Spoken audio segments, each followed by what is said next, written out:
Hello everyone, this is Urza Spam here with another Magic the Gathering Puzzle Quest video. Today's deck was made by AmoX.JS on From the Ashes Slack. It was shared around a month ago or so, and Naya reminded me of it when we were talking about a different idea. This is a deck based around Urza, Lord High Artificer, and trying to spam him on the board. Urza is a masterpiece from Thrones of Eldraine for 16, a 4/7 human artificer. When this creature enters the battlefield, create an Urza's Factory token, which is a artifact land support with 4 shields. When this support is on the board, your first creature gets +X/+X and gains the artifact subtype. At the beginning of your turn, convert X gems to blue gems, or convert X gems to blue. X is this shield support. So if you can spam a bunch of these out, you are going to convert a ton of mana to blue, and then Urza is going to be gigantic. So this deck is based around just trying to get Urza down, reinforce him a bunch, and being huge. We're playing this with the Kiora Planeswalker, so we can use her second ability just to fetch up a copy of Urza and get it into play, which is great. Killer Instinct, another masterpiece enchantment with 4 shields. When it's on the board, your creatures gain haste. At the beginning of your turn, you fetch your first creature, move it to the battlefield. At the end of your turn, you lose a creature reinforcement.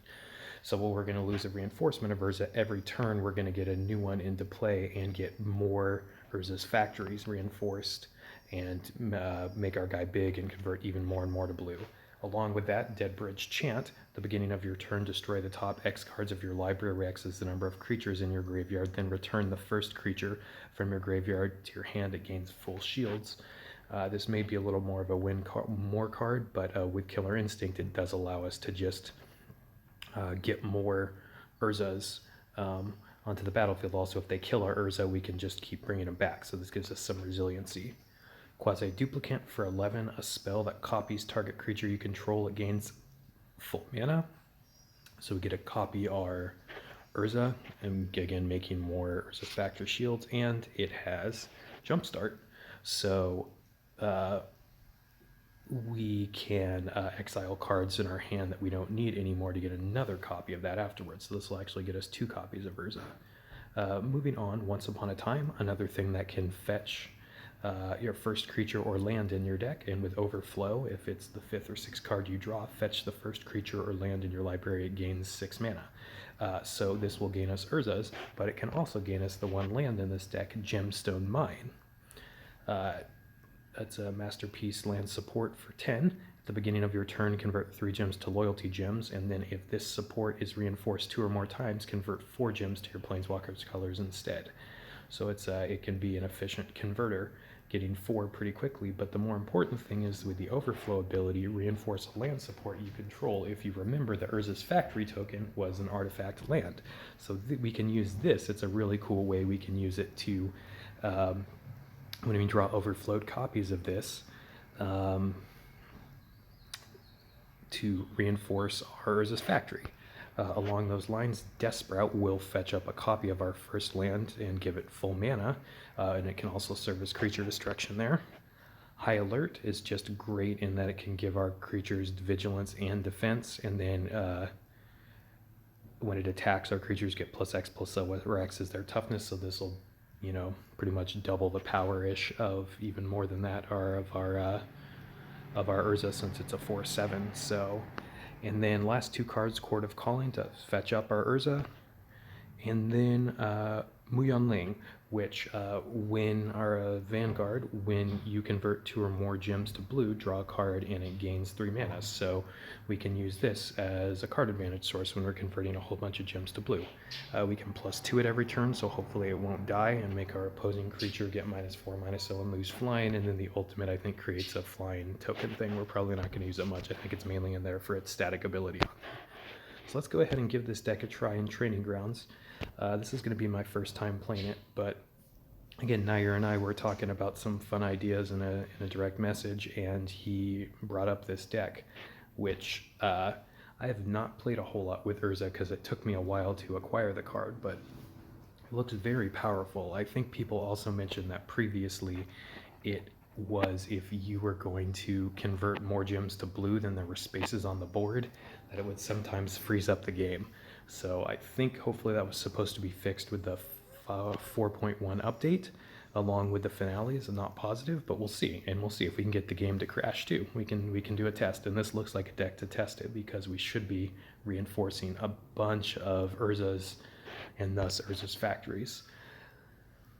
So yeah, let's give this a try. Let's see how big we can make this and how many blue creatures we can get on the board and blue gems we can convert.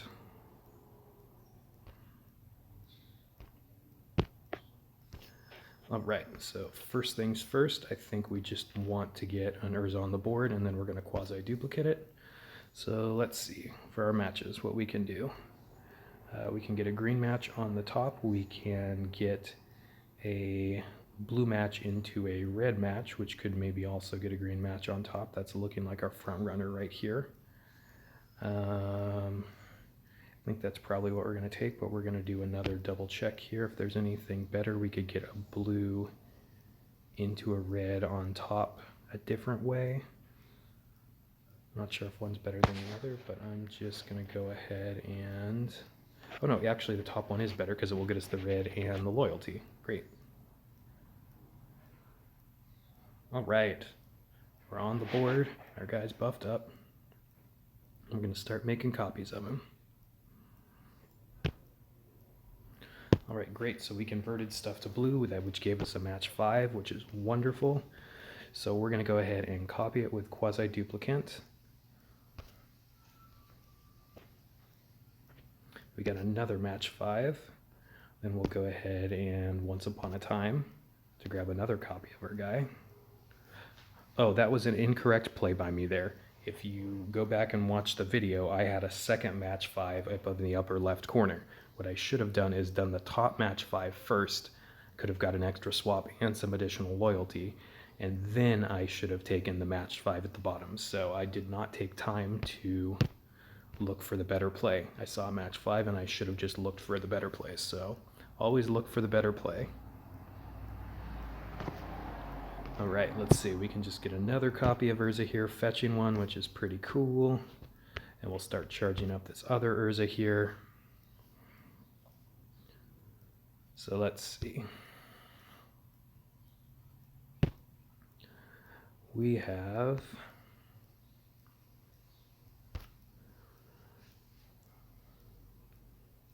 We can get a white into a green match. That might be our best thing I can see here. Let's just do that for now.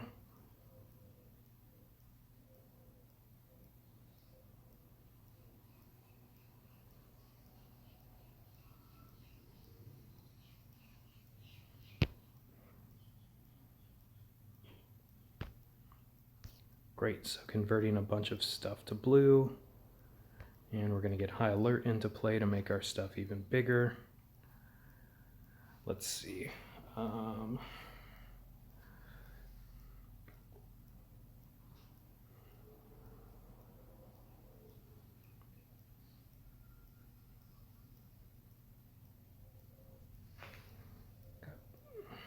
Which blue match is going to be the best for us to do here? And actually, I've got to remember that I have in my graveyard a quasi-duplicate. I'm not doing anything else with that other mana, so with Dead Bridge Chant, I'm going to exile it, so that way I can quasi-duplicate to get another copy of Urza to further reinforce our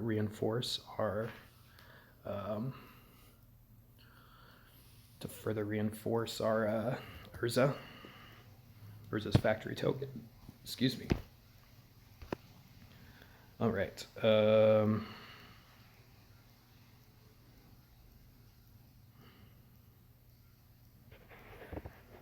sorry guys, I'm having a little bit of AP here because after that last thing, remembering I need to just slow down and take a second on the board. But I also just don't want to take forever when making this video, so I'm just going to make a match of some sort. I'm going to go ahead and copy our Urza. We won't get him until next turn, but that's okay. How did our opponent's creature not die? Oh, Vigilance, because Vigilance changed how Vigilance works now. So now Vigilant, this creature blocks opposing creatures only if it will survive combat, basic damage step. So obviously his creature wouldn't survive, so it will no longer block now. That's interesting. So that makes things like Sunblade Angel, which I really liked as a common, uncommon, kind of almost as like a poor man's Knight of the White Orchid, as a great blocker, is a little more difficult to use as a great defensive block now. But on the other side, it will also stay alive more. So let's go ahead and make another Urza, just because we're seeing how many we can spam on the board here. We've got a match 5 in the lower left, but let me look at the board so I don't do what I did last time and see if there's something else I should do first, like when I had that other match 5 where I could have done 2 match 5s, but by making the bottom one, I broke it. So I don't see anything else immediately, so we'll take that.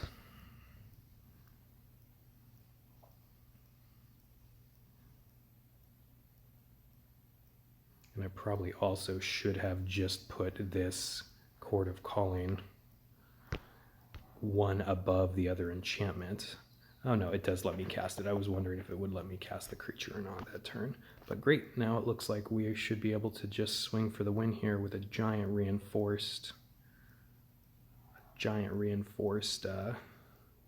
What I'm going to do is take this black match here because it could give me 2 potential blue matches, and it did give me 1. Great. So look how big you got, 131. So that's pretty cool.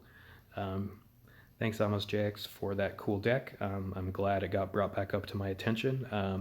Might have been before I was in such full swing recording more videos, and now that I've got a little more time, I'm going to try to go back and explore some of these awesome videos. But again, this is the AmoX.JS's Urza Spam Deck. All right, take care, everyone.